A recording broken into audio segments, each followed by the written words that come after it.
One of the questions that I get asked more than any other is, how do I incorporate volunteers into my communications program here at the church? There's one way that I think you could find very easy to incorporate volunteers into what you do. So let me go ahead and demonstrate how I have assimilated one volunteer into my weekly and monthly social media and content scheduling system. So what I do is once a week I get together with 3 people or 2 other people. So we've got a small group of 3 that we call our creative communication team. And we come up with regular content to share through our social media streams. So on my screen right now, you'll see that I have 4 posts, one for every Sunday of the month of July. We call these our Sunday invitation posts.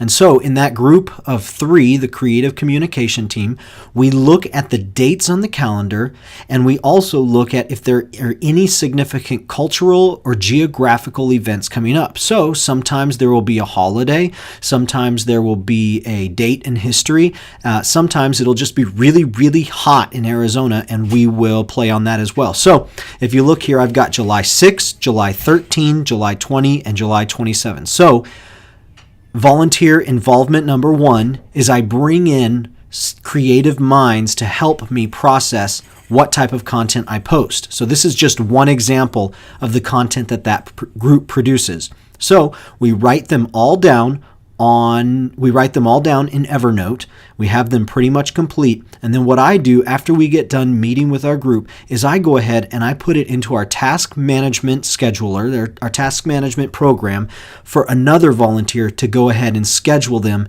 in whatever program we're using for social media scheduling. So the way that looks is like this. I'll open up Flow. That's the task management system we use. And I will go ahead and I will write down in the same syntax, because I don't want to confuse my volunteer, scheduled June 1st Sunday invitation post, scheduled June 8th Sunday invitation post, so on and so forth. Now, I'll also give it a hashtag because this system allows for organization via hashtags. And I'll give it a hashtag of Sunday invitation post because we also do music posts. We do community question posts. So if my volunteer wants to just schedule all of the like posts at one time, she can just click Sunday invitation and it'll only show those tagged posts. I assign them the date of the Sunday that it's due. And what I do inside is I actually say, you can see right over here, I tell her, schedule for June 8th at 8 a.m. on Facebook, Google+, and Twitter. And then I put the copy, I put my picture, and I assign it to her. Now you can see right here on the 29th, you can see that it says schedule for June 29th at 8 a.m. on Facebook and Google+. And you'll notice down here, I have a completely separate post for Twitter. And the reason is because of Twitter's 140 character limit. So I'm getting ready to post, to schedule and assign her to post, to put the July invitations into the queue. So what I'm going to go ahead and do is I'm going to grab the July 6 copy it from Evernote, and I'm going to go ahead and say schedule for 8 a.m. or for, let's see, the syntax is important. It's important to keep the same syntax because you don't want to confuse your volunteers. Schedule for June 29th at 8 a.m. Schedule for July 6 at 8 a.m. Google+, Facebook, Twitter. And I'll go ahead and paste the copy. And then I'll go ahead, I'll click post.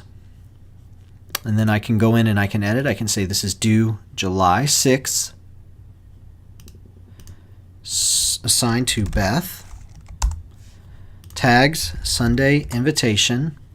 And click save. Now that volunteer is going to get an email in their inbox saying you've got a new task to complete, and she'll go in and she'll make sure that gets posted before July 6th.